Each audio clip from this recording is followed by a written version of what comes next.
নির্বাচিত সরকারের কাছে আমার প্রশ্ন হচ্ছে 4200 পরিবার আমরা সামনে বেকার হয়ে যাব। কি ছিল 4 বছর আমাকে নেবে, আমাকে সেখানে সরকার 7 বছর নিয়েছে। মাননীয় প্রধানমন্ত্রী তারেক রহমান বলেছে 2 কোটি পরিবারকে কর্মসংস্থান দিবে।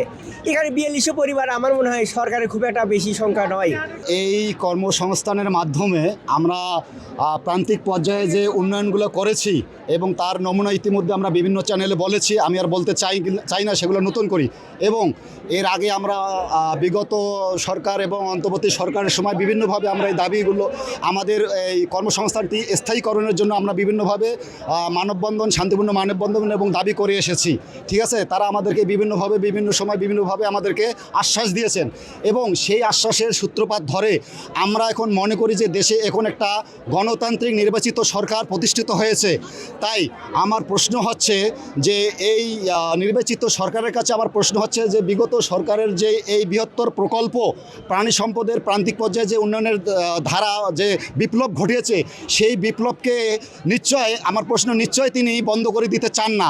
এবং তার সাথে আমরা যে 4200 এলএসপি 4200 পরিবার আমরা সামনে বেকার হয়ে যাব, আমাদের ভবিষ্যৎ অন্ধকার হয়ে যাবে এবং আমাদের কোনো আর কর্মসংস্থান করার সুযোগ নাই। কারণ হচ্ছে যে আমরা প্রায় সবাই আমাদের বয়স চাকরির সীমা শেষ হয়ে গেছে, আমরা কোনো অন্য চাকরি করতে পারবো না।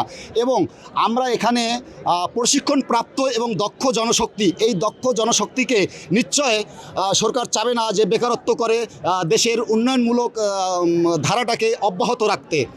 আপনারা জানেন সুস্থ সবল মেধাবী জাতি, যার একটাই লক্ষ্য সেটা হচ্ছে পুষ্ট আমিষ। সেই আমিষের ঘাটতির চাহিদা আমরা পূরণ করেছি এই এলটিটি প্রকল্পের মাধ্যমে, দুধ ডিম মাংসের মাধ্যমে। 7 বছর ধরে আমরা 4200 এলএসপি শ্রম দিয়ে যাচ্ছি।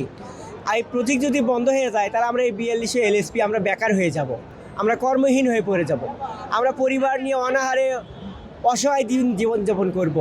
আমাদের যদি বাদ দেওয়া হয় 31শে মার্চ সামনে আমাদের প্রকল্পের শেষ, তাহলে এই 4200 পরিবার যাবে কোথায়? তারা বউ বাচ্চা নিয়ে কী করে খাবে? তাদের নির্দিষ্ট একটা বয়সও নেই যে তারা বেসরকারি জব করবে, এরকম বয়সও তাদের হাতে আর নেই। যেহেতু 7 বছর তারা এই ডিপার্টমেন্টে অতিবাহিত করেছে, ডিপার্টমেন্টকে তারা অনেক সেবা দিয়েছে, এখন তাদের ছুঁড়ে ফেলে দেওয়া হচ্ছে, তাদের হাতে থালাবাটি ধরে দেওয়া হচ্ছে।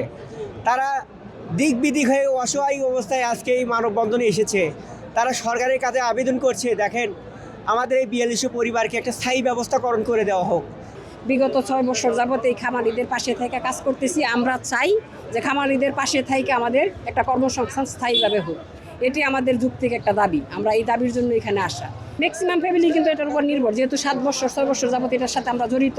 অবশ্যই আমাদের এখান থেকে আমাদের সংসার চলে বা আমাদের বাচ্চাগুলো নিয়ে আমরা যাতে ভালোভাবে চলতে পারি, আমরা যাতে বেকারত্বের গানিরা আমাদের না থাকে, আমরা এটাই চাই। এটাই আমাদের যৌক্তিক দাবি। এখানে বিশেষ অন্য কিছু চাওয়া নাই, একটাই চাওয়া যে প্রান্তিক খামারিদের পাশে থাকার একটা সুযোগ করে দেওয়া হোক।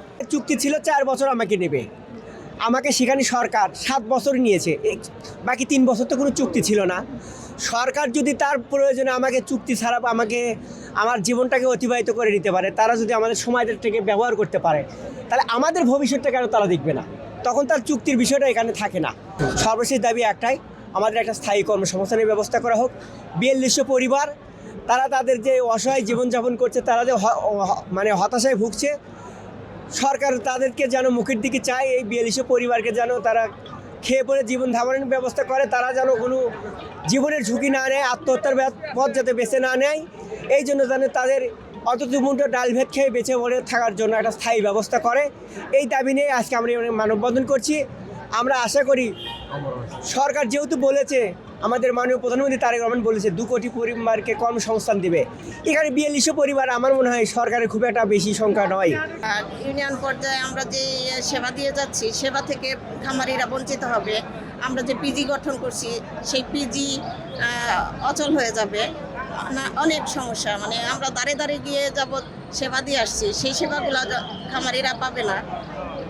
সর্বশেষ দাবি যে আমাদের স্থায়ীকরণ করা হোক, আমাদের কর্মসংস্থান দেওয়া হোক।